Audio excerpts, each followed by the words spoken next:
Hey there, have you ever heard the tale of the first love marriage in Hindu Puranas? In this vast universe, there may be many love stories, but the first one always hits different. Am I right? The purpose of the video is to spread the knowledge about Hindu Puranas.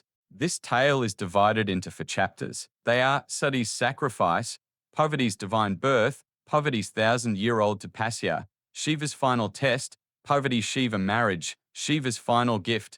Let's dive into the first chapter, Sati's sacrifice. The story begins with Daksha Prajapati's grand yajna, where he invited all the gods, Yaksha, Gandharvas, Munis, except Shiva. He invited all the great people. Before we move further, let me briefly tell you about Prajapati. He is the son of Lord Brahma and a devotee of Lord Vishnu. Let's move to our story where Sati went to the yajna uninvited. Her father, after seeing this, started badmouthing Shiva, calling him a beggar who wears serpents as ornaments and dances with ghosts in cremation grounds. Sati knew Shiva was the supreme consciousness beyond worldly appearances, but she can't take those words from her father. As a daughter, she can't do anything to her father, so she chose to sacrifice herself in the sacred fire pit where oblations were being offered. She performed entrani, folding her hands in namaskar. She stepped into the flames, her final words echoing, "If this body born of Daksha is unworthy to touch Shiva, let it return to fire." After seeing this, she enraged in anger and sent Virabhadra, a fierce warrior born from the anger of Shiva, to destroy Daksha. After that, Shiva tore across the cosmos in grief and carrying Sati's body across the universe. At that time, due to Shiva's anger, the universe faces a great danger. To save the universe, Vishnu used Sudarshana Chakra, finally fragmented the corpse into 51 pieces, which fell to earth as Shaktipithas. For 10,000 years, Shiva wandered as Bhairava and finally steps into sadhana. The second chapter, Parvati's birth, also known as reincarnation of Sati, she was born to Himavan, the Himalayas, and Queen Mena. Her birth was no ordinary event. The earth trembled as 32 auspicious omens manifested. Rivers flowed with nectar, lotus blossoms bloomed in winter, and celestial drums sounded spontaneously. From infant stage, Parvati exhibited extraordinary signs. At 3 months, she would crawl toward miniature Shiva lingams instead of toys. At age 5, she'd arrange pebbles into yantras while chanting Om Namo Shivaya Namaha. Everyone, let's take a moment and say Om Namo Shivaya Namaha. One moonlit night at age 7, she dreamed of Shiva meditating on Kailasa, the crescent moon glowing on his forehead. Waking in tears, she told her mother she wants to marry Shiva. At 16, Parvati approached her parents with resolve, "I shall perform tapasya until Shiva accepts me." Parvati, to survive on single fruits plucked at dawn, a beer berry in summer, amalaki in monsoon, mango in spring, her body became translucent, veins visible like blue rivers on porcelain skin. During monsoons, she stood knee-deep in icy streams for 12 hours daily, reciting the Shiva Tandava Stotram. One evening, Shiva disguised himself as a harsh old sage and said to Parvati, "Why are you wasting your youth on that strange ascetic who looks lifeless and wears skulls?" Parvati calmly replied, "His body, covered in ash, holds the whole universe. His tangled hair carries all the holy rivers." She consumed only air filtered through a lotus stem. In summer, she surrounded herself with 5 fires, north, south, east, west, and the sun above, while facing the 6th fire of her inner will. Her skin blistered and peeled, yet she remained motionless, her lips moving silently with Om Namah Shivaya. When crows pecked at her emaciated flesh, she welcomed their beaks as Shiva's messengers. This moment shows her devotion towards her god. One day, Vishnu tested her by sending a demon disguised as Shiva. As the impostor reached for her hand, Parvati closed her eyes. True Shiva is beyond form. "If you are he, you'll know my secret mantra." The demon vanished. In the next stage of her tapasya,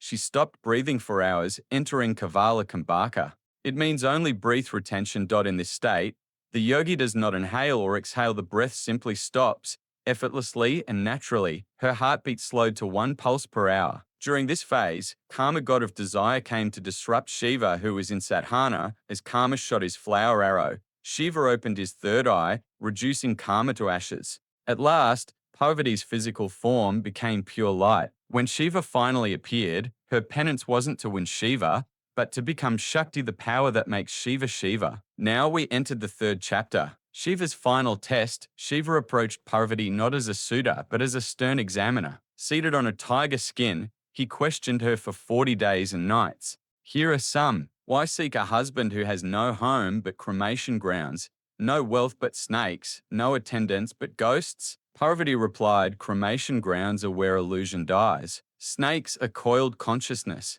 Ghosts are liberated souls dancing in your presence. Here's another one. Can you endure my wild nature? I destroy worlds in my dance. She said, your Tandava creates as it destroys. Without destruction, there is no cessation. Let's conclude with one last question. Will you accept me as I am ash-smeared, matted-haired, beyond all rituals? Parvati responded, your ashes are the universe's residue. Your matted locks contain all sacred knowledge. Rituals exist because of you.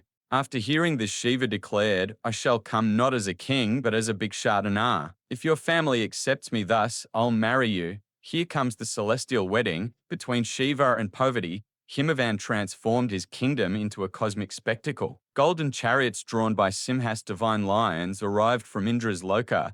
Lord Vishnu personally designed the wedding mandap for Shiva and Parvati with deep spiritual symbolism. Its pillars were carved from Sanjivani herbs, known for their healing powers, representing vitality and renewal. The roof was thatched with bilva leaves, sacred to Shiva and symbolic of purity and devotion. The floor was strewn with kusha grass, arranged in the intricate pattern of the Sri Yantra, a powerful geometric design representing divine energy and cosmic balance. Every element of the mandap reflected the sacredness of their union, blending nature, devotion, and cosmic harmony into a single divine space. On the sacred day, the universe held its breath. At dawn, Parvati's Sakis anointed her with Panchagavya mixture of milk, curd, ghee, honey, and dung while chanting, may you be like the Ganga flowing into Shiva's locks. Her sindoor came from the blood of kumkum flowers crushed by moonlight. Her Mangal Sutra, known as Knot, contained a Shiva lingam carved from Himalayan ice.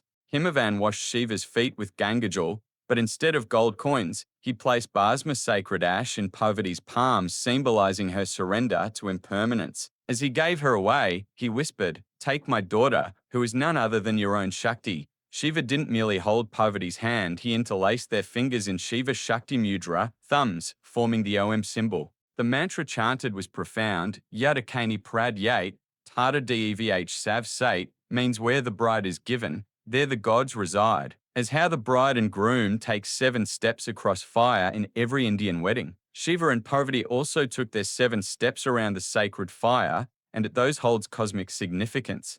Step 1, may we share food as the earth shares its bounty. Step 2, may we grow in spiritual strength like the Himalayas. Step 3, may our wealth be righteousness. Step 4, may our home be filled with joy. Step 5, may we nurture progeny. Step 6, may we walk nature's cycles together. Step 7, may we remain lifelong companions.